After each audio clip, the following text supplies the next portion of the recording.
5 ರಾಷ್ಟ್ರಗಳ ವಿದೇಶ ಪ್ರವಾಸದಲ್ಲಿರುವ ಪ್ರಧಾನಿ ಮೋದಿ ಟ್ರಿನಿಡಾಡ್ ಟೊಬ್ಯಾಗೊಗೆ ಬಂದಿದ್ದಾರೆ. ಈ ಸಂದರ್ಭದಲ್ಲಿ ಮೋದಿ ಅವರಿಗೆ ಭವ್ಯ ಸ್ವಾಗತವನ್ನು ಈ ದೇಶದಲ್ಲಿ ಕೊಡಲಾಗಿದೆ. ಪೌರಾಣಿಕ ವೇಷಧಾರಿ ಮಕ್ಕಳು ನೋಡ್ತಾ ಇದ್ದೀರಾ ದೃಶ್ಯ.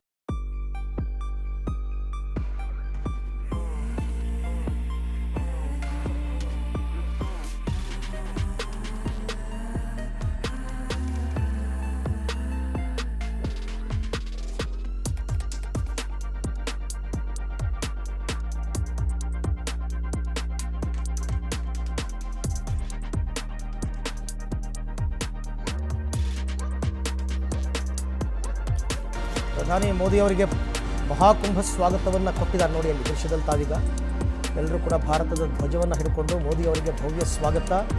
ಘಾನಾ ದೇಶಕ್ಕೆ ಹೋದರು. ಮೊದಲಿಗೆ ಅವರು ಘಾನಾ ದೇಶದಲ್ಲಿ ಆ ದೇಶದ ಅತ್ಯುನ್ನತ ನಾಗರಿಕ ಪ್ರಶಸ್ತಿಯನ್ನು ಮೋದಿ ಅವರು ಕೊಡಲಾಯಿತು. ಅದಾದ ನಂತರ ಈಗ ಟ್ರಿನಿಡಾಡ್ ಟೊಬ್ಯಾಗೊಗೆ ಬಂದಿದ್ದಾರೆ.